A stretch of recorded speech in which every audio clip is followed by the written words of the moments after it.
سامعین، پاکستانی سیاستدانوں میں یحییٰ خان سب سے زیادہ رومان پرست واقع ہوئے تھے۔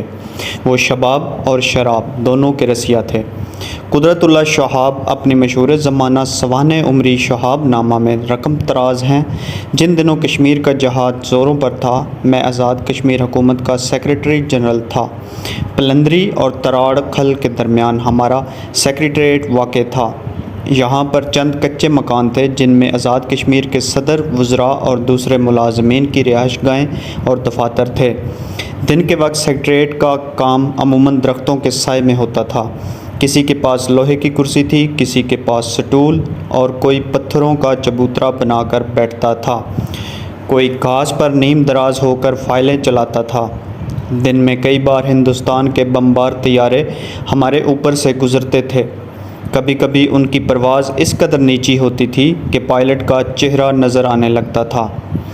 ایک دن جنرل یحییٰ خان کچھ دور پرے جا کر درختوں کی اوٹ میں ایک چٹان پر بیٹھ گئے۔ اپنا تھیلا کھول کر انہوں نے کچھ سینڈوچ نوش فرمائے اور پھر پیاس بجھانے کے لیے غالباً بیئر کی بوتل نکالی، اور یہ ماہ رمضان کے دن تھے۔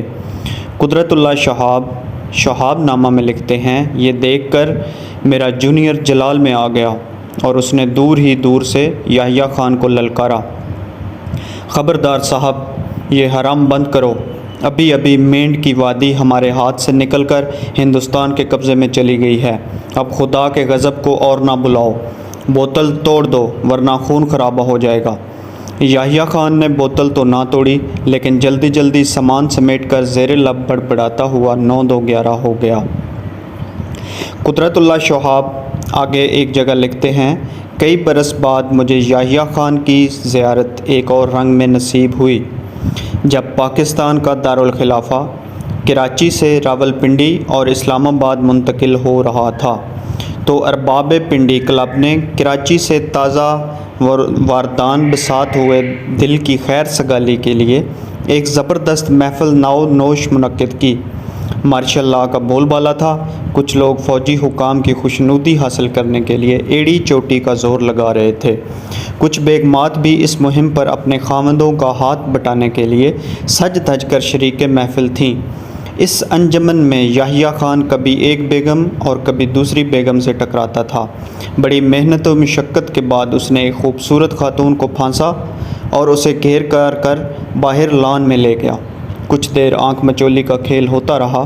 بدقسمتی کے عالم میں یحییٰ خان کی بہیمانہ اور اس خاتون کے نرم و نازک کمکمے اندر بیٹھے ہوئے دوسرے امیدواروں کی چھاتی پر مونگ ڈلتے رہے۔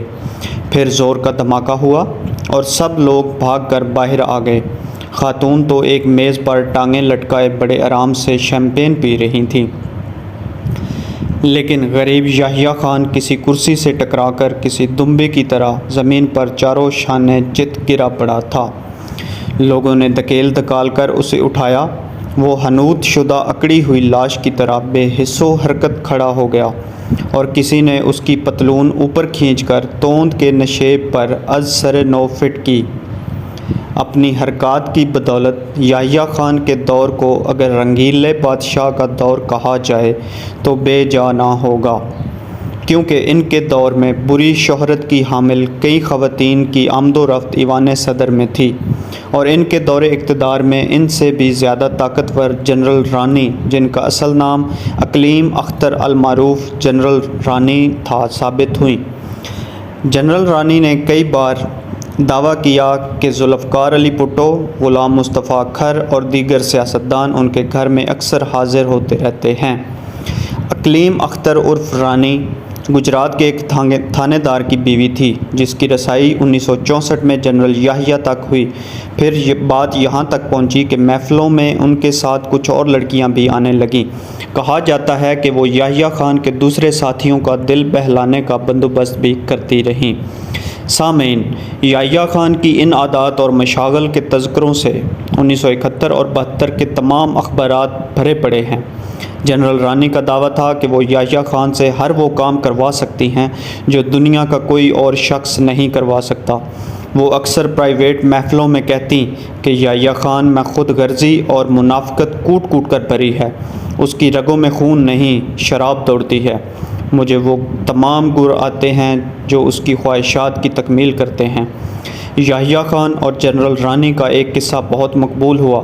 جب 1965 کی جنگ کے بعد ایک تقریب میں جنرل رانی نے بہت بڑا کیک کاٹا اور اس موقع پر نیم عریاں لباس پہن کر رقص کیا، ساتھ پنجابی گانا اونچی آواز میں سنایا، تو جنرل یحییٰ خان نے کہا کہ آہستہ بولو، ابھی مجھے ایوب خان سے اقتدار بھی لینا ہے۔ جنرل یحییٰ کے دور میں جنرل رانی اور اس کے گھر والے سرکاری ٹرانسپورٹ استعمال کرنے کے علاوہ ہر قسم کے سرکاری پروٹوکول سے لطف اندوز ہوتے تھے۔ سامعین، یحییٰ خان کی رنگیلی زندگی کا یہ واقعہ تو بہت شہرت حاصل کر چکا ہے کہ مشہور فلم سٹار ترانہ صدر یحییٰ خان سے ملنے گئیں تو دربانوں نے روک لیا اور خاصی بحث کرنے کے بعد اندر جانے کی اجازت دی، مگر جب وہ باہر آئیں تو ڈیوٹی پر موجود لوگوں نے اسے سلیوٹ مارا۔ پوچھا گیا کہ جاتے ہوئے تو یہ کارروائی نہیں کی گئی، تو وہ لوگ یک زباں بولے کہ جناب، پہلے آپ صرف فلم سٹار ترانہ تھیں، مگر اندر ہو کر آنے کے بعد آپ قومی ترانہ بن چکی ہیں۔ یحییٰ خان کی شخصیت پر تبصرہ کرتے ہوئے مغربی جرائد نے لکھا تھا، ہر شخص مختلف طریقے سے ناشتہ کرتا ہے۔ انگریز انڈے اور سور پسند کرتا ہے، جرمن ساس پسند کرتے ہیں، مگر یحییٰ خان جناب پسند کرتا ہے۔ جنرل یحییٰ خان شراب پیتے تھے، مگر وہ بھٹو اور شیخ مجیب الرحمن دونوں کو کبھی کبھار ساتھ بٹھا کر بھی پی لیا کرتے تھے۔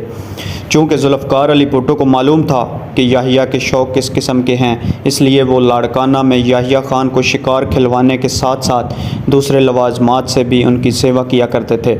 یہ ذکر اس دور کا ہے جب شراب کھلے عام فروخت ہوتی تھی، کباہ خانے کھلے عام چلتے تھے، ہوٹلوں میں گانے بجانے اور جسم فروشی کا کاروبار کھلے عام ہوتا تھا۔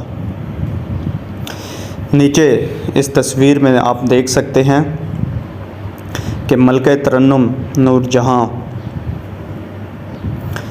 ان کے ساتھ یحییٰ خان تشریف فرما ہیں۔ نور جہاں اور سابق صدر پاکستان یحییٰ خان متحدہ پاکستان کے آخری ایام میں۔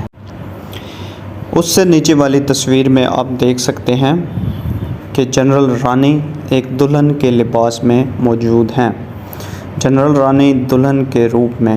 اس سے اگلی تصویر میں آپ دیکھ سکتے ہیں نور جہاں جام تھامے ہوئے صدر پاکستان جنرل آغا یحییٰ خان کے ساتھ۔